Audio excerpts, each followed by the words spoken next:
सामीन कराम, आप सुन रहे हैं एक दिलचस्प आप बीती जिसका नाम है रात का राही। ये इस सिलसिले की किस्त नंबर 29 है। मुझे उम्मीद है आपको मेरी ये काविश पसंद आ रही होगी। आपने अगर अभी तक मेरा चैनल कहानी घर सब्सक्राइब नहीं किया तो अभी मेरे चैनल को सब्सक्राइब करके बेल नोटिफिकेशन ऑन कर लीजिए ताकि आने वाली हर नई कहानी की इत्तला बर वक्त आप तक पहुंच सके। अंग्रेज के कानून ने एक अंग्रेज मर्द और एक अंग्रेज औरत को उनके जराइम की इंतहाई सजा दी। कैप्टन एडिसन को अपनी बीवी के कत्ल में उम्र कैद और कर्नल नॉर्थ की मेम साहब को अपने खामिन को जहर देकर हलाक करने की कोशिश में 6 साल सजाए कैद दी।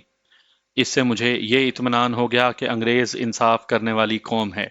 मैं तो ये समझा था कि ये फिरंगी मिलजुल कर मुझे फांसी के तख्ते पर खड़ा कर देंगे और अपने गुनाहों को लोगों की नज़रों से छुपा लेंगे। कैप्टन एडिसन और मेम साहब के अलग अलग मुकदमात चले थे। 2 महीनों के बाद दोनों मुकदमों का फैसला हो गया था। मेरे लिए ये 2 महीने 2 साल के बराबर थे। मैं दोनों केसों में गवाह था। हर पेशी पर मुझे कोर्ट में जाना पड़ता था। हर कोई मुझे देखता था। मुझे देखने वालों में सबसे ज्यादा खतरनाक लोग पुलिस वाले थे। वहां सिर्फ छावनी की पुलिस के आदमी नहीं जाते थे, बल्कि दूसरे थानों के थानेदार और पुलिस के दीगर अफराद मौजूद होते थे। मुझे हर वक्त खटका लगा रहता था कि कोई ना कोई मुझे पहचान लेगा। मैं ऐसा इश्तहारी मुलजिम था जिसकी गिरफ्तारी का इनाम 10,000 रुपए मुकर्रर था। लेकिन मैं आज तक हैरान हूं कि किसी भी थाने के किसी भी आदमी ने मुझे ना पहचाना। जब मैंने दोनों मुकदमों में गवाही दी तो मुझे ये डर लगा रहा कि सफाई के वकील अभी कहेंगे कि ये शख्स मफरूर कातिल और डाकू है। लेकिन अल्लाह ने करम किया कि मैं बखैर खूबी उस खतरनाक मरहले से निकल आया। कहानी आगे सुनाने से पहले मैं आपको ये बता दूं कि कैप्टन एडिसन किस तरह पकड़ा गया था। उसने मुझे फांसने के लिए मौके के 3 गवाह भी बना लिए थे, लेकिन तीनों गवाहों ने मिलिट्री पुलिस से डर कर भांडा फोड़ दिया था। उन्होंने साफ अल्फाज में बयान दे दिया था कि कैप्टन एडिसन ने उन्हें पैसे देकर मेरे खिलाफ बयान दिलाया है। अब सवाल यह रह गया था कि कैप्टन एडिसन की बीवी को किसने कत्ल किया। मैं खुद हैरान था कि उसकी बीवी कत्ल कैसे हुई। मुकदमे के दौरान ही कर्नल नॉर्थ ने और कैप्टन एडिसन के अर्दली और दूसरे नौकरों ने मुझे सारी बात सुनाई थी। कैप्टन एडिसन मिलिट्री पुलिस के सर पर सवार रहा।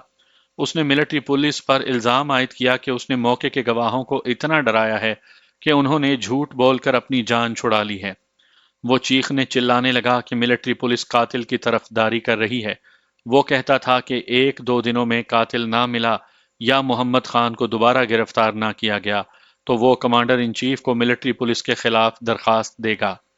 मिलिट्री पुलिस ने 3-4 मरतबा उन तीनों गवाहों को अपने यहाँ बुलाया और अपने तरीकों से पूछने की कोशिश की कि उन्होंने कहाँ तक सच और कितना झूठ बोला है। ये तीनों अपने इस बयान पर कायम रहे कि उन्हें कैप्टन एडिसन ने पैसे देकर झूठा गवाह बनाया था। मिलिट्री पुलिस ने उन्हें यह धमकी भी दी कि वो सच नहीं बोलेंगे तो उन तीनों को कैप्टन एडिसन की बीवी के कत्ल में गिरफ्तार कर लिया जाएगा। उस धमकी के जवाब में भी उन्होंने वही बयानात दिए जो देते चले आ रहे थे। मिलिट्री पुलिस ने मुझे भी कई बार अपने यहाँ बुलाया और पूछा था कि कैप्टन एडिसन की मेरे खिलाफ क्या दुश्मनी है। मैंने हर बार वही जवाब दिया जो पहले दे चुका था। जवाब यह था कि इस दुश्मनी का बाइस कर्नल नॉर्थ की मेम साहब है। मुझे पता चला कि इत्तफाक से एक ऐसा सुराग मिल गया था जिसे कैप्टन एडिसन अपने आप को बचा न सका। ये सुराग कैप्टन एडिसन की रेजिमेंट के एक गोरे सार्जेंट ने दिया था। जिस रात कैप्टन एडिसन की बीवी कत्ल हुई उस रात कैप्टन एडिसन ड्यूटी पर था। फौज में हर रोज 24 घंटों के लिए एक अफसर ड्यूटी पर होता है जिसे उस जमाने में ऑफिसर ऑफ द डे कहते थे। रात को किसी भी वक्त क्वार्टर गार्ड का अचानक मुआयना करना उसकी ड्यूटी में शामिल था। आजकल भी फौज में ये ड्यूटी मौजूद है। कैप्टन एडिसन आधी रात के लगभग क्वार्टर गार्ड का मुआयना करने गया। जब वो मुआयना कर चुका तो दस्तूर के मुताबिक उसने रजिस्टर पर अपने मुआयने का वक्त लिखा और वापस अपने बंगले में आ गया। उस रात क्वार्टर गार्ड का गार्ड कमांडर एक गोरा सार्जेंट था। वो खुद ही मिलिट्री पुलिस के पास चला गया। जैसा कि मैंने बताया है कि अंग्रेज अपने कानून की पाबंदी बड़ी सख्ती से करते थे और जब कोई जुर्म सरजद हो जाता था तो हर अंग्रेज मौका वारदात के इर्द गिर्द रहता था। वो अपने तौर पर सुराग लगाने की कोशिश करता और पुलिस की मदद करता था। उस सार्जेंट ने मिलिट्री पुलिस को बताया कि कत्ल की रात कैप्टन एडिसन ड्यूटी ऑफिसर था और वो फलां वक्त क्वार्टर गार्ड के मुआयने के लिए गया था। वो रजिस्टर पर मुआयने का वक्त लिख कर चला गया तो सार्जेंट ने रजिस्टर देखा कि ड्यूटी ऑफिसर उसके खिलाफ कोई बात ना लिख गया हो। कैप्टन एडिसन ने सिर्फ इतना लिखा कि उसने गार्ड का मुआयना किया तो सब ठीक था, लेकिन सार्जेंट ने जब वो वक्त देखा जो कैप्टन एडिसन ने लिखा था, वो कमोबेश 2 घंटे पहले का था। सार्जेंट ये सोचकर हंस पड़ा कि ड्यूटी ऑफिसर पर शराब और नींद का गलबा था। उसने अपनी ड्यूटी तो पूरी कर दी, लेकिन वक्त का उसे कोई एहसास नहीं था कि क्या है। सार्जेंट ने जब सुना कि कैप्टन एडिसन की बीवी कत्ल हो गई है और कर्नल नॉर्थ का अर्दली पकड़ा गया है, तो उसे कोई ऐसा वैसा ख्याल ना आया।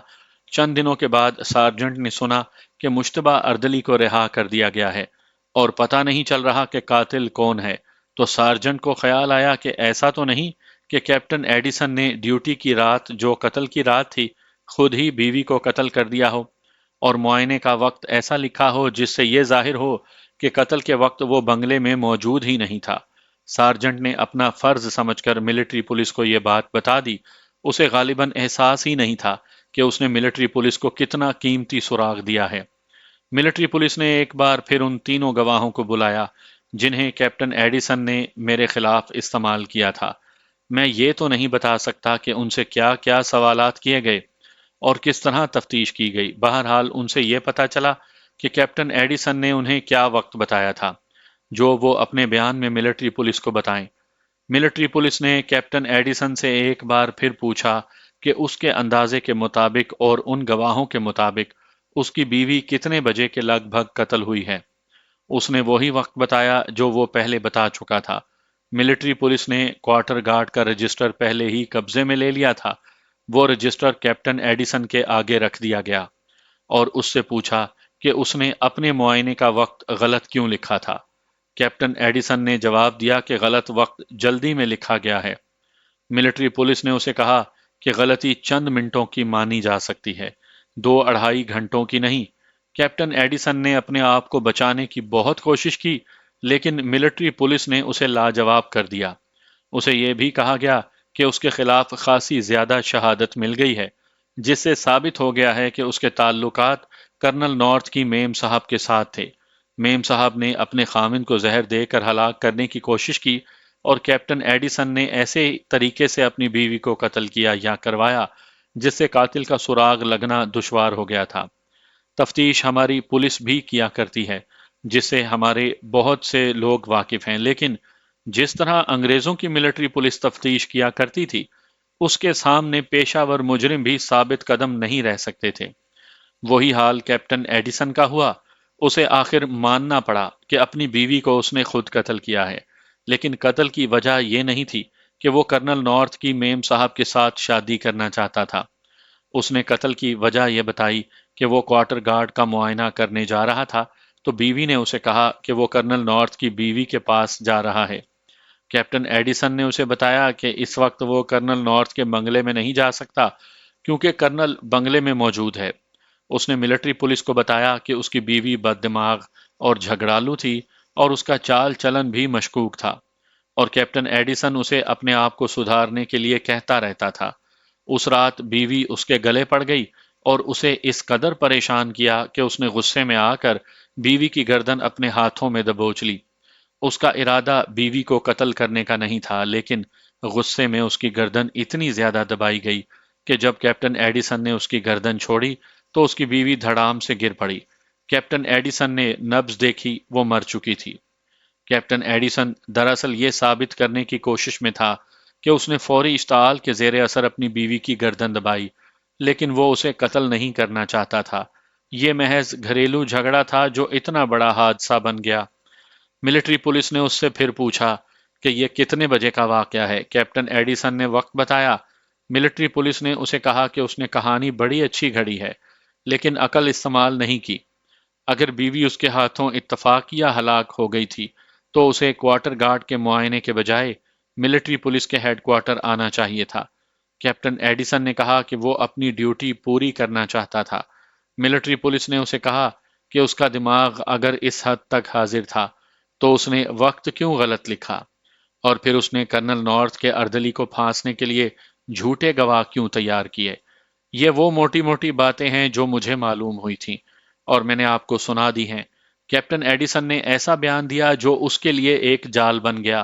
قصہ مختصر یہ کہ وہ اپنی صفائی میں کوئی ٹھوس شہادت پیش نہ کر سکا۔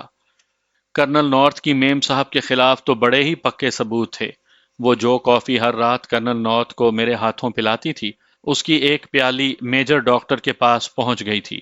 وہ اس طرح کہ اس ڈاکٹر کو میرے بیان سے جو اس نے ایڈیسن اور میم صاحب کی گرفتاری سے بہت پہلے لیا تھا، یہ شک ہو گیا تھا کہ کرنل نارتھ کو اس کی میم صاحب کافی میں کوئی ایسا زہر ملا کر دیتی ہے جو آہستہ آہستہ اثر کرتا ہے۔ ایک دن ڈاکٹر نے کرنل نارتھ سے کہا کہ آج رات جب اسے کافی دی جائے تو وہ کافی نہ پیے بلکہ کسی صاف بوتل میں ڈال لے اور خالی پیالی الگ کر دے۔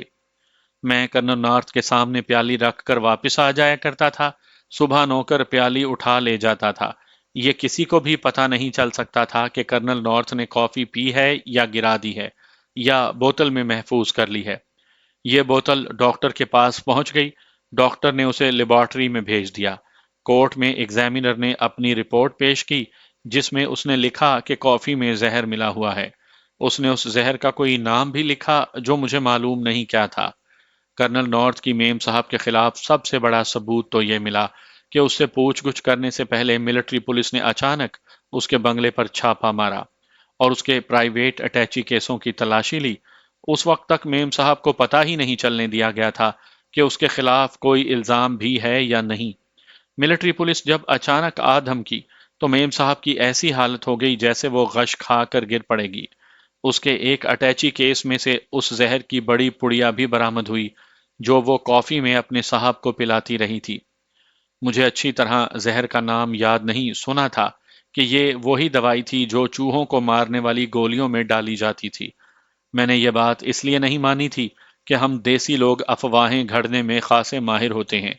مجھے یہ بھی پتا چلا کہ کیپٹن ایڈیسن اور میم صاحب کو سزا بھگتنے کے لیے انگلینڈ بھیج دیا گیا ہے۔ یہ سب کچھ تو ہو گیا، میں پہچانے جانے سے بھی بچا رہا، لیکن میرا یہ مسئلہ ابھی تک باقی تھا کہ میں کب تک یہاں رہوں گا۔ مجھے یہ تسلی تو ہو گئی تھی کہ پولیس والوں نے بھی مجھے نہیں پہچانا، لیکن پہچانے جانے کا خطرہ موجود تھا۔ بہرحال کرنل نارتھ کا بنگلہ میری منزل نہیں تھا، یہ ایک عارضی پناہ گاہ تھی۔ مجھے یہ بھی معلوم تھا کہ کرنل نارتھ کا رسالہ میرٹھ میں ہمیشہ نہیں رہے گا۔ یہ جہلم بھی جا سکتا ہے، راولپنڈی بھی، اور یہ بھی ممکن تھا کہ اسے بنگال بھیج دیا جاتا۔ کرنل نارتھ کو بھی اسی رسالے میں نہیں رہنا تھا، کسی بھی روز اس کی تبدیلی کے احکامات آ سکتے تھے۔ یہ سب کچھ سوچ سوچ کر میں اس ایک نتیجے پر ہی پہنچتا تھا کہ مجھے یہاں سے بھاگ جانا چاہیے، لیکن کہاں؟ اس سوال پر آ کر میرا دماغ بیکار ہو جاتا تھا۔ صرف ایک چیز مجھے اس بنگلے پر رہنے پر مجبور کر رہی تھی، یہ تھا کرنل نارتھ کا حسن سلوک۔ وہی کرنل نارتھ جس سے میں دور دور رہتا تھا اور جو مجھے ذرا سا بھی اچھا نہیں لگتا تھا، وہی کرنل نارتھ اب مجھے اس طرح چاہنے لگا تھا جیسے میں بچپن سے اس کی ملازمت کر رہا ہوں، اور وہ مجھے کسی قیمت پر چھوڑنا نہیں چاہتا۔ اس نے بنگلے میں مجھے ایسے اختیارات دے دیے تھے کہ اس کا اردلی روشن خان اور اس کا خانسامہ جیسے میرے نوکر بن گئے تھے اور ان پر اب میرا حکم چلتا تھا۔ میں پہلے سنا چکا ہوں کہ کرنل نارتھ کا اردلی روشن خان میرے علاقے کا رہنے والا تھا۔ اس نے مجھے میری ہی کہانیاں سنائی تھیں، لیکن اسے معلوم نہیں تھا کہ محمد خان میں ہی ہوں۔ کچھ تو اپنے علاقے کا ہونے کی وجہ سے وہ میرے ساتھ بے تکلف ہو گیا تھا، اور کچھ بنگلے میں میری نئی پوزیشن کی وجہ سے میرے آگے زیادہ ہی جھکنے لگا تھا۔ میں نے اسے اپنا دوست سمجھا، لیکن اس شخص سے مجھے دھڑکا سا لگا رہتا تھا کہ کسی نہ کسی طرح اسے میری اصلیت کا پتہ چل جائے گا۔ چند دنوں کے بعد اس نے مجھے بتایا کہ وہ 10-15 دنوں کی چھٹی جا رہا ہے اور اپنی بیوی اور بچوں کو ساتھ لائے گا۔ کرنل نارتھ نے اسے اجازت دے دی تھی کہ وہ اپنے بیوی بچوں کو اپنے ساتھ اسی سرونٹ کوارٹر میں رکھ سکتا ہے جس میں وہ خود رہتا ہے۔ وہ بہت خوش تھا۔ وہ چھٹی چلا گیا اور اس کی جگہ عارضی طور پر ایک ہندو اردلی آ گیا۔ وہ بھی رسالے کا سوار تھا۔ روشن خان چھٹی پوری کر کے آیا تو اپنے بیوی بچوں کو ساتھ لے آیا۔ اس کا کوارٹر میرے کوارٹر کے قریب ہی تھا۔ میں نے دوسرے دن روشن خان کے کوارٹر کے دروازے پر ٹاٹ کا پردہ لٹکا ہوا دیکھا۔ یہ پردہ دیکھ کر مجھے ہنسی آئی۔ ہمارے دیہاتی علاقے میں عورتیں پردہ نہیں کرتی، لیکن شہروں میں آ کر ان کے خامن دروازوں کے آگے پردے لٹکا دیتے ہیں۔ روشن خان کی بیوی کے آنے سے مجھے ایک اور خطرہ نظر آنے لگا، وہ یہ کہ اس کے کسی نہ کسی عزیز رشتہ دار کے آنے کا بھی امکان پیدا ہو گیا تھا۔ خطرہ یہ تھا کہ ان کا کوئی ایسا رشتہ دار آ جائے گا جو مجھے پہچانتا ہوگا۔ اگلے روز روشن خان نے یہ خطرہ اور زیادہ سنگین کر دیا۔ وہ رات کو گپ شپ کے لیے میرے پاس آ بیٹھا۔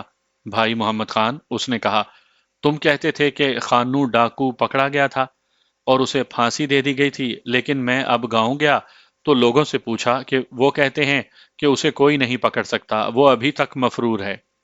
تم پاگل ہو روشن خان، میں نے کہا، تم لوگ خود ہی کہانیاں گھڑ لیتے ہو اور ان کہانیوں کو زندہ رکھنے کے لیے مرے ہوئے آدمیوں کو بھی زندہ کہہ دیتے ہو۔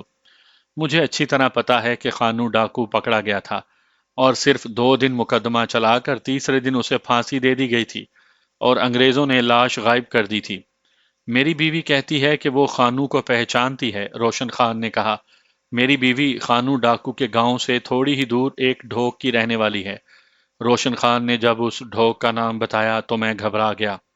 اگر اس کی بیوی اسی جگہ کی رہنے والی تھی تو اس کا کہنا ٹھیک تھا کہ وہ مجھے پہچانتی ہے۔ وہ ڈھوک ہمارے گاؤں کے بہت ہی قریب تھی۔ روشن خان ڈاکو کی ایک دو اور کہانیاں سنا کر اور گپ شپ لگا کر چلا گیا، لیکن میری نیند حرام کر گیا۔ صبح میں بنگلے میں جانے کے لیے نکلا تو روشن خان کے کوارٹر کے سامنے سے گزرنے کے بجائے کوارٹروں کے پیچھے سے گزرا۔ میں روشن خان کی بیوی کی نظر سے بچنے کی کوشش کر رہا تھا۔ میں نے 2-3 دن یہی راستہ اختیار کیے رکھا۔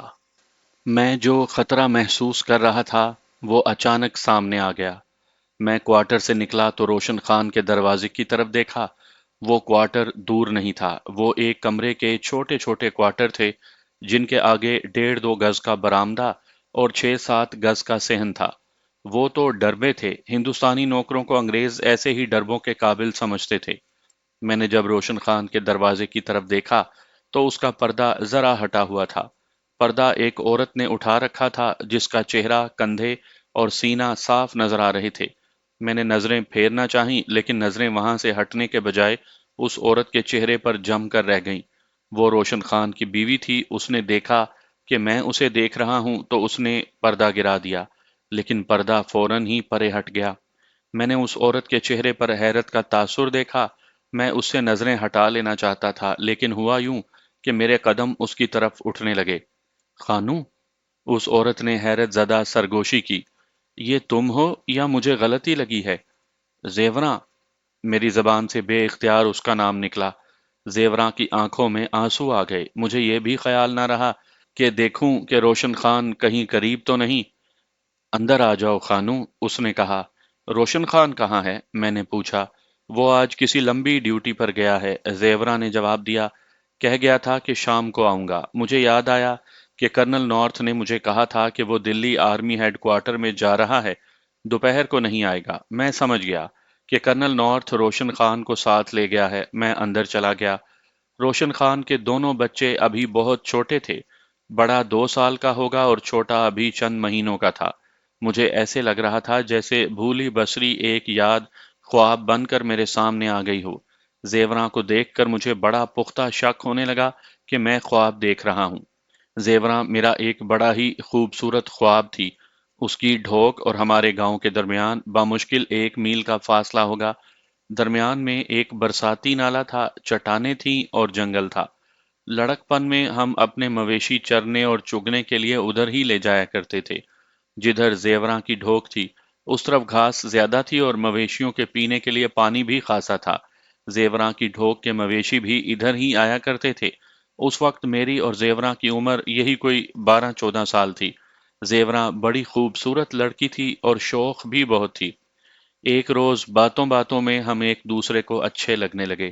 میں اسے کہنے چاہتا تھا کہ اپنے ڈھور ڈنگر ہر روز ادھر ہی لایا کرو، لیکن یہ بات اس نے مجھے کہہ دی۔ پھر ہم تقریباً ہر روز ملنے لگے۔ ہم نے ہر وہ کھیل کھیلا جو دیہات میں لڑکے اور لڑکیاں اکٹھے ہو کر کھیلا کرتے ہیں۔ وہ زمانہ کچھ ایسا تھا کہ لڑکے اور لڑکیاں آج کی طرح اخلاق سے گرے ہوئے کھیل نہیں کھیلا کرتے تھے۔ ہمیں آزادی حاصل تھی، لیکن نیک اور بد کا احساس بھی تھا۔ अच्छे वक्त की रफ्तार बड़ी तेज होती है। हमें पता ही ना चला कि हम जवान हो गए हैं। अपनी जवानी का एहसास उस वक्त हुआ जब एक रोज जेवरा ने मुझे बताया कि उसकी मंगनी हो गई है। इसके साथ ही उसके आंसू निकल आए। मैं अब तुम्हें मुश्किल से ही मिल सका करूंगी, जेवरा ने कहा। माँ ने मुझे कहा है कि अब बाहर कम निकला करो, अगर निकलो तो घर से दूर न जाया करो। उसने रोशन खान के गांव का नाम लिया, जो मैं जानता था कि उसकी ढोक से खासी दूर थी। रोशन खान उनकी बरादरी का लड़का था। जेवरा की मंगनी की खबर सुनकर मुझे ऐसे लगा जैसे मैं जवान नहीं हुआ, बल्कि यकलख्त बूढ़ा हो गया हूँ। उस वक्त मुझे याद आया कि मैं और जेवरा सिर्फ बच्चों की तरह खेला नहीं करते थे, बल्कि अलग बैठकर एक दूसरे के हाथ हाथों में ले लेते थे, एक दूसरे की आंखों में झांका करते थे। जेवरा की आंखें चश्मे की तरह शफाफ थीं और उनमें नशे का सा तासुर रहता था। मुझे आज तक जेवरा के जिस्म और सांसों की भीनी भीनी खुशबू याद है। मुझे ये भी याद है कि जेवरा का हाथ अपने हाथ में लेकर मैं किसी बड़ी खूबसूरत दुनिया में गुम हो जाया करता था। मुझे ये भी याद है कि तन्हा बैठे हुए कभी कभी जेवरा की मुस्कुराहट उदास हो जाया करती थी और उसकी नजरें मेरे चेहरे पर कितनी ही देर तक ठहरी रहती थीं। उस रोज जेवरा ने बताया कि उसे किसी और के हवाले किया जा रहा है। उसके आंसू रुकते ही नहीं थे। हमने कुछ ही दिन पहले एक दूसरे से वादा किया था कि हम हमेशा इकट्ठे रहेंगे, लेकिन मेरे वादे में मेरी ख्वाहिश शामिल थी। उसमें जान नहीं थी, क्योंकि मेरे चचा ने अपनी बेटी मेरे नाम लिख रखी थी। मैंने जेवरा को अपनी ये मजबूरी बता भी दी थी। जेवरा ने ये कहने के बजाय कि वो मेरे साथ घर से भाग आएगी, ये कहा कि बाज लड़कियां जिन्हें चाहती हैं उनके साथ घरों से भाग जाती हैं। जेवरा, मैंने उसका हाथ अपने सीने पर रख कर कहा था, मुझे तुम्हारी इज्जत ही नहीं, तुम्हारे पूरे खानदान की इज्जत और गैरत का ख्याल है। अगर मैं ऐसा बेगैरत होता तो तुम्हें मंगनी और निकाह के बगैर बीवी बना सकता था, लेकिन तुम मेरे लिए आसमान के सितारों की तरह पाक हो। मैं शाह जी के पास जाऊंगी, जेवरा ने कहा था। वो मुझे ऐसा तावीज देंगे कि मेरी मंगनी टूट जाएगी और तुम्हारा चचा तुम्हें अपनी बेटी देने से इनकार कर देगा। मेरी एक बात गौर से सुन लो जेवरा, मैंने कहा। हम भी उन्हीं शाह जी के मुरीद हैं, लेकिन तुम उनके पास ना जाना। क्यों? इसलिए कि तुम बहुत खूबसूरत लड़की हो, मैंने कहा। वो तुम्हें जो तावीज देंगे वो राहे मौला नहीं देंगे। जेवरा ने यूं बिदक कर मुझे देखा जैसे मैंने उसके सीने में खंजर मार दिया हो। हैरान मत हो जेवरा, मैंने कहा। जो मैं जानता हूं वो तुम नहीं जानती। शाह जी आखिर मर्द हैं। मैं जानता था कि जेवरा मेरी बात को नहीं समझ रही। मैं खुद ये बात कहकर घबरा गया था। मैं भी अपने इलाके के उस मशहूर व मारूफ शाह जी का मुरीद था, जो चांदन शाह के नाम से मशहूर था। उसे बाद में मैंने बादशाह के साथ देखा था। आपको उसका एक वाकया भी सुना चुका हूँ, लेकिन ये बहुत बाद की बात है। मैं जब जेवरा से कह रहा था कि वो शाह जी के पास ना जाए, उस वक्त मैं और मेरा सारा खानदान चांदन शाह की गद्दी का मुरीद था। जेवरा ने जब कहा था कि वो उसके पास जा रही है, तो मुझे चांदन शाह एक आम मर्द की सूरत में नजर आने लगा था। फिर भी मेरा दिल कह रहा था कि मैंने अपने पीर की बेअदबी कर दी है। जेवरा भी यही सोच रही थी। मुझे तुम्हारी बात समझ में नहीं आई, खानू, जेवरा ने कहा। लेकिन तुम कहते हो तो मैं नहीं जाऊंगी। मैं अब जाऊं खानू? अब मैं इतनी देर यहां नहीं बैठ सकती। वो जब मेरे हाथ से अपना हाथ छुड़ा कर चल पड़ी, तो मुझे यूं लगा जैसे मेरे जिस्म से रूह निकल गई हो। उस रोज के बाद जेवरा मुझे सिर्फ 2 बार मिल सकी। उसने मुझे बताया कि वो शाहजी के पास नहीं गई थी। फिर ऐसे हुआ कि रोशन खान जेवरा को ब्याह कर ले गया। मैं उस वक्त रोशन खान को नहीं जानता था। वो यही रोशन खान था, कर्नल नॉर्थ का अर्दली। उसने जब मीरठ में अपना नाम और अपने गांव का नाम बताया था, तो भी मुझे ख्याल नहीं आया था कि जेवरा को यही रोशन खान ले गया था। अगर रोशन खान मुझे बता भी देता तो मैं न मानता। ये दुबला पतला सांवला सा आदमी जेवरा जैसी हसीन और पाक लड़की का खामिन नहीं हो सकता था। मगर इसी रोशन खान ने मेरे एक बड़े ही हसीन ख्वाब को मेरे सामने ला खड़ा किया था। जेवरा की शादी के कुछ दिन के बाद मेरी भी शादी हो गई। मेरी शादी मातम से कम नहीं थी। एक तो इसलिए कि मेरे जहन में और मेरी आंखों में जेवरा हंस खेल रही थी, और दूसरा इसलिए कि मेरा बाप कत्ल हो चुका था और कातिल मेरे सामने घूम फिर रहे थे। फिर मैं बंगाल पुलिस में भर्ती होकर चला गया और ऐसे हालात में जा पड़ा कि जेवरा एक भूली बसरी याद बन गई। आज जेवरा ने टाट का पर्दा उठाकर मेरे माजी के तमाम पर्दे उठा दिए। वो मुझे अंदर ले गई। रोशन खान के जल्दी आने का कोई इम्कान नहीं था। वो आ भी जाता तो कोई डर नहीं था। जेवरां पर्दा नहीं करती थी और रोशन खान मुझे अपना बड़ा भाई समझता था।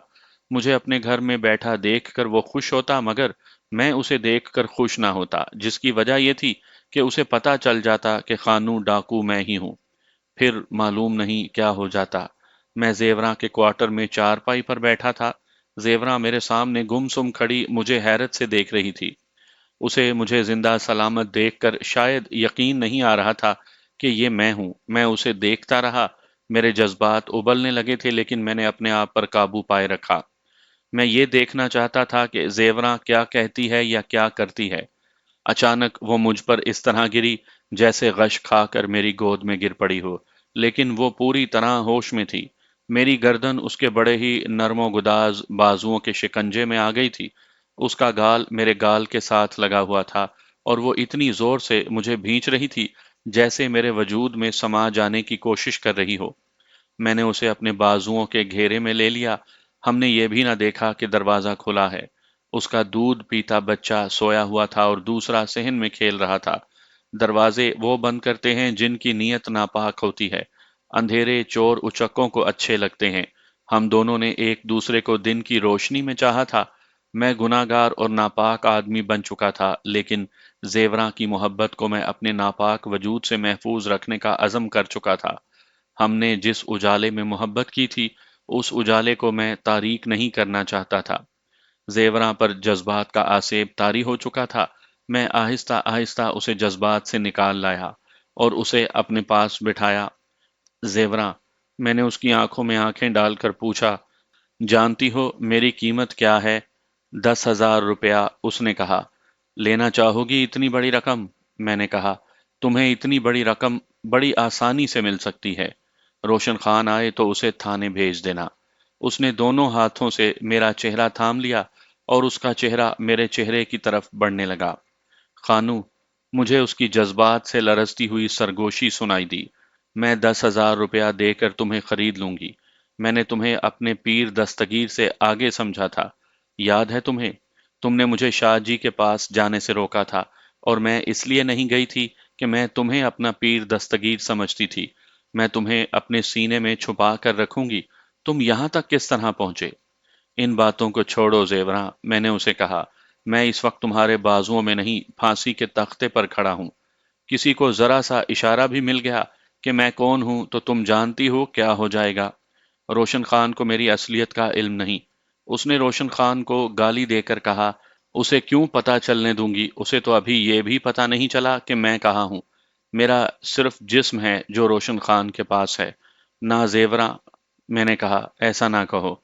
अपनी जिंदगी में जहर ना भरो। मेरी तुम्हारी किस्मत में जो लिखा था वो हमें मिल गया है। मुझे ये शख्स कभी भी अच्छा नहीं लगा, जेवरा ने कहा। खुदा से डरो जेवरा, मैंने कहा। ये जैसा भी है उसे खुदा ने ऐसा बनाया है, लेकिन ये खानू नहीं। वो फिर जज्बात में उलझ गई थी, लेकिन मैं उसे हकीकत की तरफ ला रहा था। उसे मेरे तमाम जराइम का इल्म था। मैंने ये देख लिया और मुझे तसल्ली हो गई कि जेवरा मुझे धोखा नहीं देगी। उसकी एक वजह तो मेरी मोहब्बत थी, और दूसरी वजह यह कि उसके दिल में रोशन खान की नफरत थी। मैं कुछ देर और उसके पास बैठा और वहां से निकल आया। अगले 2-3 दिन मेरे दिल पर घबराहट तारी रही। जेवरा ने मेरे राज की रखवाली करने का पक्का वादा किया था, लेकिन वो औरत जात थी। मुझे डर था कि यह राज फाश होकर ही रहेगा। इन 2-3 दिनों में रोशन खान मुझे मिलता रहा और मैं उसका रवैया और अंदाज देखता रहा। वो कोई ऐसा चालाक आदमी तो नहीं था कि अपने इरादों को मुझसे छुपा कर रख सकता, लेकिन इंसान बड़ी गहरी चीज होती है। किसी के दिल में क्या है कोई नहीं बता सकता। मैंने उसमें कोई शको शुबे वाली बात नहीं देखी। एक रात मुझे रोशन खान के क्वार्टर से शोर शराबा सुनाई दिया। मैं बाहर निकला तो मुझे रोशन खान की सख्त गुस्सीली आवाजें सुनाई दी। मैं देहाती बेतकल्लुफी के मुताबिक दौड़ता हुआ रोशन खान के क्वार्टर में चला गया। जेवरा अंदर बैठी रो रही थी और रोशन खान फुंकार रहा था और गालियां भी बक रहा था। मैंने जाके पूछा कि उन पर क्या मुसीबत आ पड़ी है। भाई मोहम्मद खान, रोशन खान ने जेवरा की तरफ इशारा करके कहा, अच्छा किया है जो तुम आ गए हो। इसे कुछ समझाओ, जब से शादी हुई है ये मुझसे लड़ झगड़ रही है। मैं इसे पहली बार अपने साथ लाया हूँ। यहाँ आकर भी इसने अपनी आदत को नहीं बदला। जेवरां रोशन खान पर बरस पड़ी। उसने बाजू लंबे करके उसे कहा कि तुम्हें शर्म नहीं आती कि इस गैर मर्द को बुला लिया है, मालूम नहीं ये कौन है, और तुम अपने घर का पर्दा इसके सामने उठा रहे हो। उसने मेरी तरफ देखा और दुपट्टा अपने माथे पर सिरकाती हुई बोली, तुम जाओ जी, ये हमारे घर का मामला है। तुम इसके दोस्त होगे, इसी को समझाओ। मैं किसी गैर मर्द के साथ मुंह नहीं लगाऊंगी। रोशन खान उसके करीब जाकर गरजा, बकवास बंद कर, ये मेरा बड़ा भाई है। मैंने आगे बढ़कर रोशन खान को बाजू से पकड़ा और अपनी तरफ घसीट लिया। शर्म करो रोशन, मैंने उसे कहा। यहाँ आकर लोगों को तमाशा दिखा रहे हो। सुनने वाले कहेंगे कि हमारे इलाके में जंगली रहते हैं। मैंने जेवरां की तरफ देखा और कहा, तुम ठीक कहती हो भाभी, तुम मुझे नहीं जानती, लेकिन मैं तुम्हारे ही इलाके का रहने वाला हूँ। मैं तुम्हें लड़ता झगड़ता नहीं देख सकता। जेवरा ने मेरी बात खामोशी से सुनी, लेकिन रोशन खान कुछ न कुछ बोलता चला जा रहा था। वो कह रहा था कि ये अपने आप को क्या समझती है, मुझे जूती के बराबर नहीं समझती। मैं इसे इसके माँ बाप के घर बिठा दूंगा, ना तलाक दूंगा, ना बसाऊंगा। अपनी माँ को बसा लेना, जेवरा ने जल कर कहा। मैं तुम्हारी सूरत से भी बेजार हूँ। रोशन खान उसे मारने के लिए उसकी तरफ लपका। मैंने उसे बाजू से पकड़ा और अपने क्वार्टर में ले आया और उससे पूछा कि अपनी बीवी के खिलाफ उसे क्या शिकायत है, उसके चाल चलन पर शुबा है। नहीं भाई, रोशन खान ने कहा, मुझे यकीन है कि ये चाल चलन की बड़ी पक्की है। इसमें नुक्स ये है कि मेरे घर में एक दिन भी खुश नहीं रही। मेरी हर बात खा कितनी अच्छी हो और इसके हक में ही हो, इसे बुरी लगती है। आज कोई ऐसी बात नहीं हुई, लेकिन इसने मेरी माँ को बुरा भला कहना शुरू कर दिया। मैंने इसे कहा कि मेरी माँ सैकड़ों मील दूर अपने गांव में बैठी है। तुम मेरा सलूक देखो, लेकिन ये अपनी आदत पूरी करना चाहती थी। वैसे ही बहाना बनाकर मेरे गले पड़ गई। मैंने तंग आकर दो चार थप्पड़ जड़ दिए। मुझे ये सुनकर इत्मीनान हुआ कि रोशन खान ने जेवरां के चाल चलन को बुरा नहीं कहा। कमजोर मर्द औरत पर सबसे ज्यादा जहरीला तीर यही चलाता है कि उसका चाल चलन ठीक नहीं। मैं जानता था कि जेवरां ने इस शख्स को कबूल नहीं किया था, वरना जेवरां खुश रहने वाली लड़की थी। मैंने रोशन खान को मौलवियों की तरह वाज सुनाना शुरू कर दिया कि लड़ाई झगड़ा बहुत बुरी बात है और मर्द को औरत पर हाथ नहीं उठाना चाहिए। मैं बिल्कुल इस अंदाज से बात कर रहा था जिस तरह उस्ताद बच्चों को कहते हैं कि बच्चों, झूठ बोलना बुरी बात है। मैंने रोशन खान को ठंडा करके भेज दिया। 2 रोज के बाद रात के उसी वक्त फिर मुझे वही आवाजें सुनाई दी।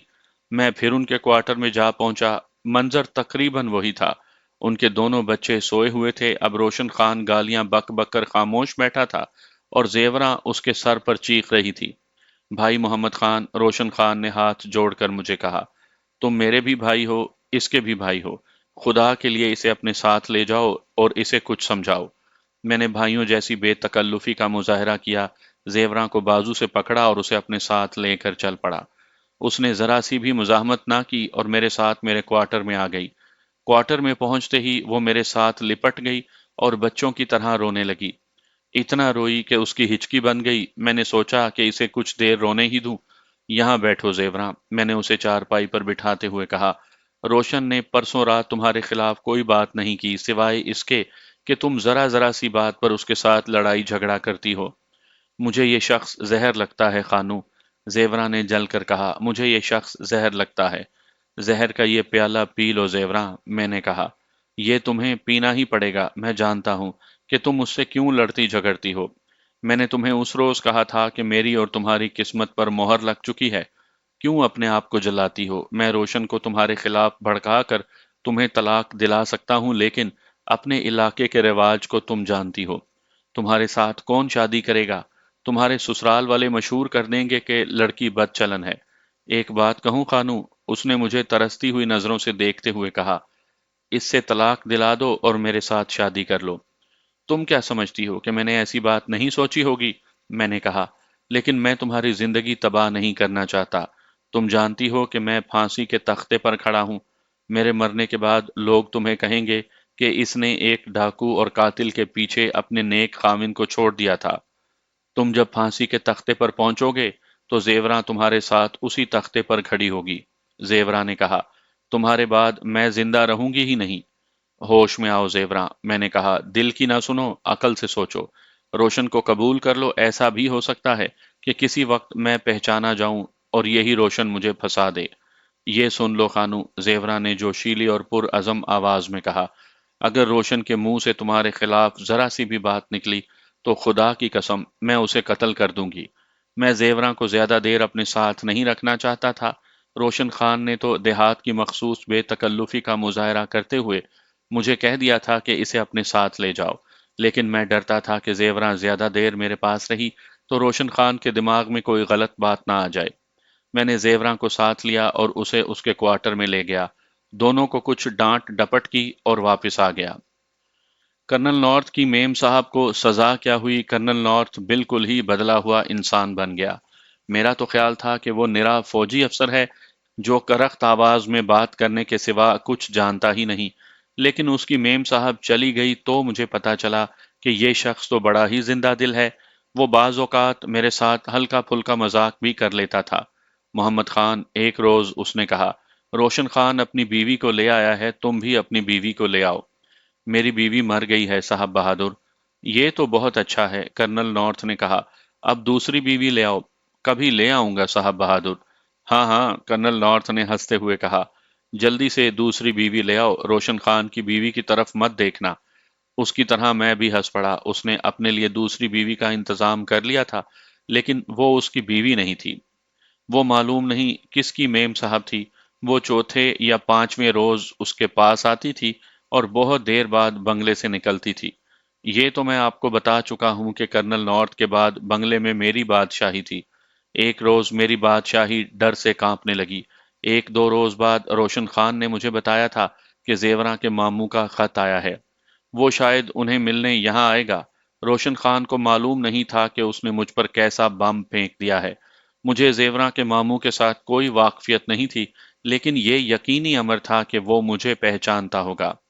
میں دعا کرنے لگا کہ وہ یہاں نہ آئے، لیکن وہ آ گیا۔ شام کے وقت میں بنگلے سے اپنے کوارٹر کی طرف آ رہا تھا۔ سورج ابھی غروب نہیں ہوا تھا۔ روشن خان کے کوارٹر کے سامنے ایک دیہاتی کھڑا تھا۔ اس کا لباس ہمارے علاقے کا تھا۔ اس نے میری طرف دیکھا، میں نے پہلی نظر میں ہی اسے پہچان لیا۔ وہ زیوراں کا ماموں تھا، شاید دن کے وقت میرٹھ پہنچا تھا۔ میں نے منہ پھیر لیا اور اپنے کوارٹر میں گھس گیا۔ یہ شخص مجھے جانتا تھا، یہ ہمارے گاؤں میں آتا رہتا تھا۔ میں اندر جا کر سوچنے لگا، کیا اس شخص نے مجھے پہچان لیا ہوگا؟ کبھی خیال آتا کہ میں اپنی مخصوص وردی میں تھا، شاید اس نے نہ پہچانا ہو۔ اس نے مجھے 2-3 سیکنڈ کے لیے ہی دیکھا ہوگا۔ میں فوراً منہ پھیر کر اپنے کوارٹر میں داخل ہو گیا تھا۔ میں یقین کے ساتھ کچھ کہہ نہیں سکتا تھا۔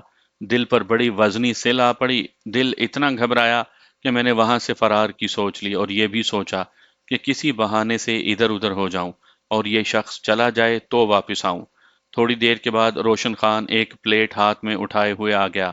لو بھائی محمد خان، اس نے پلیٹ میرے آگے رکھتے ہوئے کہا، میری بیوی کا ماموں آج دن کو آ گیا ہے، اس کے لیے تمہاری بھابھی نے کھیر پکائی تھی، کہتی تھی کہ جاؤ اپنے بھائی کو دے آؤ۔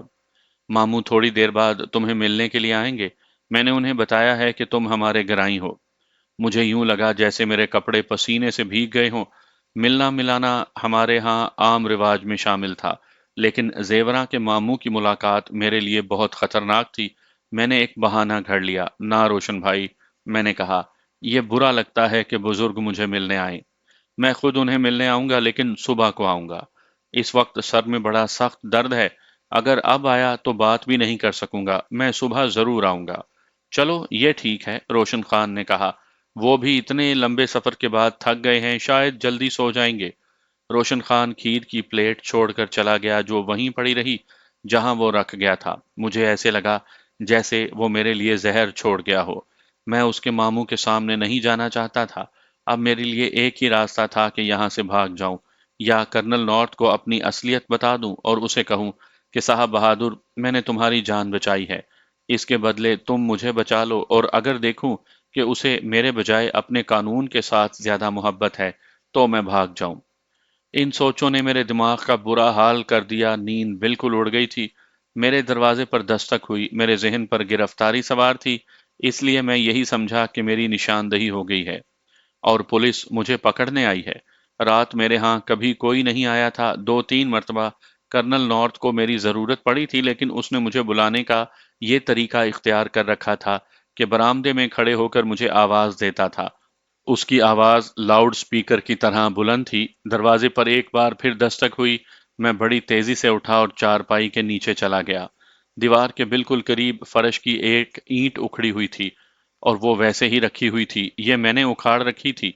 उसके नीचे मैंने कागज और कपड़े में लिपटा हुआ अपना रिवॉल्वर रखा हुआ था। मैंने जल्दी से रिवॉल्वर उठाया। साथ ही एक कपड़े में लिपटी हुई गोलियां पड़ी थीं, वो उठाई। मैंने जरूरत के वक्त के लिए रिवॉल्वर के सिलेंडर में 6 गोलियां डाल रखी थी। मैंने रिवॉल्वर हाथ में लिया, गोलियों की पोटली जेब में डाली और सहन में निकल गया। अब दरवाजे पर पहले की निस्बत ज्यादा जोर से दस्तक हुई। सहन की दीवार मेरे कद से 6 इंच ऊंची थी। मैं पहलू की एक दीवार की तरफ चला गया। मैं उछला और मेरे हाथ दीवार पर चला गया। दीवार पकड़कर मैं ऊपर चला गया और बाहर को कूद गया। मैं हर हरकत बिजली की तेजी से कर रहा था। मैं दबे पांव क्वार्टर की नुक्कड़ तक गया और देखा। मध्यम सी चांदनी में मुझे दरवाजे पर जेवरां खड़ी नजर आई।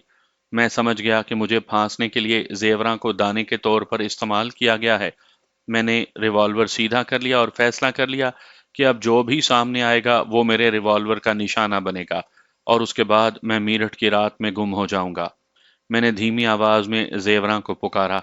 उसने उधर देखा। मैं जरा सा सामने हुआ, वो दौड़कर मुझ तक आई। तुम बाहर से आ रहे हो? जेवरा ने तेज तेज बोलते हुए कहा। भाग जाओ खानू, फौरन भाग जाओ। क्यों? मैंने पूछा। क्या हुआ? तुम्हारे साथ और कौन है? मैं अकेली हूँ खानू, मैं अकेली हूँ, उसने झुंझुलाकर कहा। मेरा खामिंद और मामू सोए हुए हैं, मुझे यहाँ मत खड़ा रखो। मेरे मामू ने तुम्हें पहचान लिया है।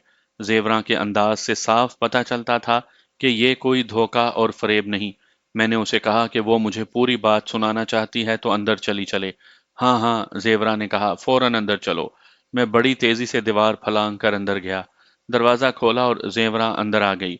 मेरे मामू ने तुम्हें आज कहीं देख लिया था, जेवरा ने मुझे बताया। शाम के बाद उसने मेरे खामिन से तुम्हारा नाम पूछा। उसे जब बताया गया कि तुम्हारा नाम मोहम्मद खान है तो उसने कहा कि यही है। मैंने ठीक पहचाना है। मामू ने कहा कि यह खानू डाकू है और इसके सर की कीमत 10,000 रुपया है। ये 10,000 रुपया हमें आसानी से मिल सकता है। हम गरीब आदमी हैं, हमारे लिए 10,000 रुपया सारी उम्र के लिए काफी है। मैं खामोशी से सुनती रही। मामू ने मुझे कहा कि तुमने भी खानू को उसके गांव में कभी देखा होगा। मैंने कहा कि मैं तो उसकी सूरत से भी वाकिफ नहीं। मुझसे पूरी बात ना सुनो खानू, मैं बहुत जल्दी में हूँ। वो दोनों सोए हुए हैं। मुख्तसर बात यह कि दोनों ने ये फैसला किया है कि सुबह कर्नल साहब को बताएंगे कि तुम कौन हो और कर्नल साहब को ये भी बताएंगे कि तुम्हारे सर की कीमत 10,000 रुपया मुकर्रर है। मेरा खामिन कहता था कि कर्नल साहब फौरन कहेगा कि मोहम्मद खान को पता ना चलने दो और थाने से पुलिस ले आओ। मैं तुम्हें सच बताती हूँ कि मेरा खामिन नहीं मान रहा था। वो कहता था कि मैंने मोहम्मद खान को भाई कहा है। पैसा हाथ की मैल है। मैंने जिसे भाई कहा है, मैं उसके सर की कीमत नहीं लूंगा। लेकिन मेरे मामू ने ऐसी बातें कही कि मेरे खामिन को सर झुकाना पड़ा। बात यह थी कि मेरे खामिन की 2 बहनें जवान हैं। दोनों का अभी जहेज बनना शुरू नहीं हुआ। मामू ने उसे कहा कि 5,000 रुपया तुम ले लेना और 5,000 मैं रख लूंगा। तुम बहनों के लिए कुछ बनाओ और उन्हें डोली में बिठाओ। सारी बरादरी में बेइज्जती हो रही है। ये ऐसी बात थी जिसने मेरे खामिन को चुप करवा दिया। दोनों गहरी नींद सोए हुए हैं। मुझे तो खानू नींद आई ही नहीं। मैं इसी इंतजार में रही कि ये खराटे लेने लगें तो मैं तुम्हें इत्तला कर दूं। यहां से निकलो खानू, अल्लाह बेली। अगर तुम इजाजत दो तो मैं अपने बच्चों को भी छोड़कर तुम्हारे साथ चली चलती हूँ। इसके साथ ही जेवरा मेरे साथ लिपट गई और बहुत रोई। मुझे बाहर किसी के कदमों की आहट सुनाई दी। मुझे कुछ शक सा हुआ। मैंने जेवरा को वहीं छोड़ा और दबे पांव दरवाजे तक गया। क्वाड जरा सा खोलकर बाहर झांका। कदमों की आहट जो आगे निकल गई थी वो वापस आ रही थी। मुझे बड़ी अच्छी तरह नजर आया कि वो रोशन खान था। मैं उसे देखता रहा। वो अपने क्वार्टर तक गया और फिर वापस आ गया। अब वो मेरे क्वार्टर के आगे से गुजरकर कुछ दूर आगे चला गया। मैं समझ गया कि उसकी आंख खुल गई है और वो अपनी बीवी को ढूंढ रहा है। मैंने अंदर आकर जेवरा को बताया कि रोशन तुम्हें ढूंढ रहा है। तुम दौड़कर अपने घर चली जाओ और सो जाओ। रोशन पूछे कि तुम कहाँ थी तो कहना यहीं थी। जेवरा चली गई। थोड़ी ही देर के बाद मुझे रोशन खान के घर से शोर शराबा सुनाई दिया। मुझे भाग जाना चाहिए था, लेकिन मैं जेवरा को इस हालत में छोड़कर नहीं जाना चाहता था कि मेरी वजह से उसकी मार पिटाई होती रहे। मैं मोहम्मद खान से खानू डाकू बन गया। मैंने रिवॉल्वर हाथ में लिया और डाकुओं की तरह चलता हुआ रोशन खान के क्वार्टर में चला गया। वो अपनी बीवी को मार पीट रहा था और जेवरा का मामू पास खड़ा कह रहा था कि इसे जान से मार दो, ये गई कहाँ थी? रोशन, मैंने गरज कर कहा, पीछे हट जाओ। कमरे में लालटेन जल रही थी। रोशन खान ने मेरी तरफ देखा। मेरे रिवॉल्वर की नाली अपनी तरफ देखकर उसका मुंह खुल गया। जेवरा फर्श पर बैठी हुई थी। उसका मामू पास खड़ा था। उसके चेहरे पर भी डर और खौफ नजर आने लगा। मैंने तीनों से कहा कि मेरे सामने बैठ जाओ। जेवरा पहले ही फर्श पर बैठी हुई थी। रोशन और उसका मेहमान भी उसके साथ बैठ गए। उनके बैठने का अंदाज ऐसा था जैसे सुधाए हुए बंदर हों। मुझे ये इत्मीनान था कि रोशन कुछ हद तक मेरा तरफदार है, लेकिन भरोसा अपने रिवॉल्वर पर था। तुम मुझे गिरफ्तार करवाना चाहते हो, मैंने रिवॉल्वर की नाली उनकी तरफ लहराते हुए कहा, लेकिन तुम ये नहीं जानते कि ये 10,000 रुपया तुम्हें कितना महंगा पड़ेगा। जिस दिन तुम मुझे गिरफ्तार करवाओगे, उससे अगले रोज तुम्हारे गांव में तुम्हारे मकानों और फसलों को आग लगी हुई होगी। और रोशन, तुम कान खोल कर सुन लो। तुम्हारी दोनों कुंवारी बहनें जिनके जहेज बनाने के लिए तुम मुझे गिरफ्तार करवा रहे हो, वो मेरे आदमियों के कब्जे में होंगी। उनके चेहरों पर खौफो हरास बढ़ने लगा। साफ पता चलता था कि जैसे मरते जा रहे हों। तुमने देखा नहीं था कि मैं गांव में क्या कुछ करके आया हूं? मैंने कहा, मैंने गांव के सबसे बड़े चौधरी को गांव वालों के सामने गोली मारी थी। फिर जो थानेदार मुझे पकड़ने आया था, उसका अंजाम तुम्हें मालूम है? बोलो, मालूम है तुम्हें उसका अंजाम क्या हुआ था? हाँ, मुझे मालूम है, जेवरा का मामू दबी दबी आवाज में बोला। घोड़ी ने उसे घसीट घसीट कर मार दिया था। घोड़ी की उसके साथ क्या दुश्मनी थी? मैंने कहा, वो मेरी करामात थी। अगर उसे घोड़ी घसीट घसीट कर ना मारती, तो वो किसी और तरीके से मर जाता। मुझ पर जिसने हाथ डाला वो जिंदा नहीं रहा। गांव जाकर अपने पीर चांदन शाह से पूछ लेना कि खानू के हाथ में क्या ताकत है। जब तुम चांदन शाह के सामने मेरा नाम लोगे, तो गौर से देखना कि उसका रंग पीला पड़ जाएगा। और रोशन, तुम्हारे सामने की बात है, कर्नल साहब की मेम साहब और कैप्टन एडिसन को किसने सजा दिलाई है? मैंने उन्हें डराने के लिए एक और झूठ बोला। कैप्टन एडिसन को अपनी बीवी के कत्ल की सजा मिली है, लेकिन उसकी बीवी का कातिल मैं हूं। तुम जानते हो कि 3 आदमियों ने मुझे उसके बंगले में देखा था, लेकिन जब वो मेरे सामने आए तो तीनों की जबानें लड़खड़ा गईं और वो सच्चे बयान से फिर गए। और उन्होंने कहा कि उन्होंने मुझे नहीं देखा था। अगर आजमाना चाहते हो तो मैं तुम सबको अंधा कर सकता हूं। मैं यहां खड़ा रहूंगा मगर तुम्हें नजर नहीं आऊंगा। तुम गरीब लोग हो। 10,000 में बड़ी ताकत है, लेकिन अपने अंजाम को सोचो। क्या तुम ये समझते हो कि कर्नल साहब को ये पता नहीं कि मैं कौन हूं? ये एक राज है जो मैं तुम्हें इसलिए बता रहा हूं कि तुम्हारे दिमागों से 10,000 रुपया निकल जाए और तुम एक बहुत बुरे अंजाम से बच जाओ। मुझे इन अंग्रेजों ने खुफिया पुलिस में रखा हुआ है। मैं जिसे चाहूं साफ उड़ा सकता हूं और जिसे चाहूं उसे सजा दिला सकता हूं। कैप्टन एडिसन और मेम साहब का अंजाम देख लो। मैं तुम्हें बता चुका हूं कि अपने इलाके में मेरे आदमी मौजूद हैं। मैं तुम्हें फिर बताता हूं कि चांदन शाह जो तुम्हारा पीर है, वो मेरी जूतियों का गुलाम है। अगर अपने अंजाम की झलक देखना चाहते हो तो तुम्हारे इन 2 बच्चों को यहाँ खड़े खड़े गायब कर दूंगा। नहीं नहीं, जेवरा तड़प कर उठी और बोली, तुम जो कोई भी हो, ये जुल्म ना करना। रोशन खान उठा और मेरे घुटने पकड़कर मेरे पांव में बैठ गया।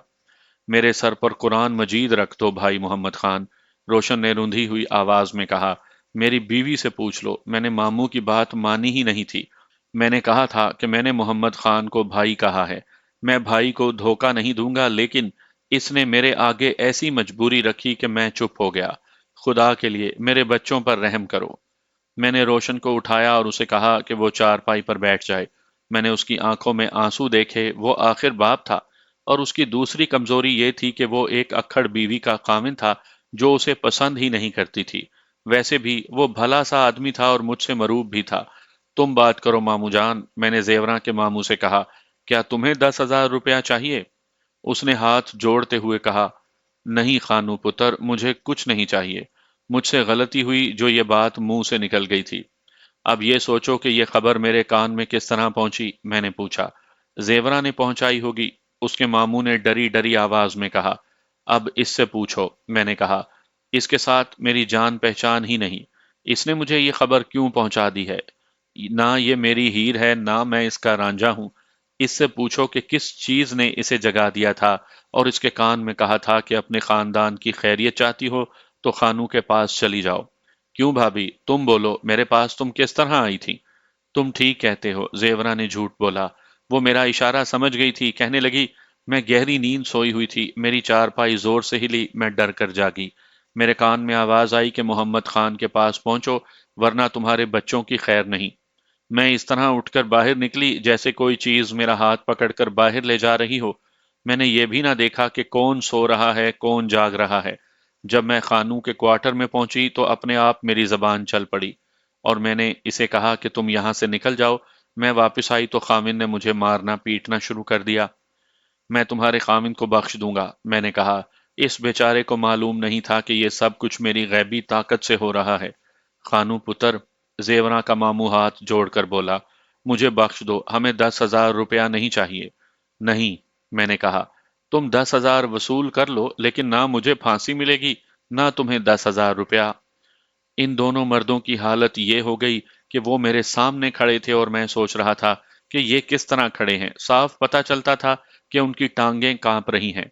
खानू पुत्र, जेवरा के मामू ने कहा, ये पिस्तौल जेब में डाल लो, कहीं चल ना जाए। मैं कल सुबह यहां से चला जाऊंगा। मेरे डर से ना जाओ, मैंने कहा। मेरे पास आकर रहो, सर आंखों पर बिठाऊंगा। लेकिन ये फिर सुन लो कि गांव में जाकर तुमने मेरा नाम भी लिया, तो फिर मैं बता नहीं सकता कि तुम्हारा क्या नुकसान होगा।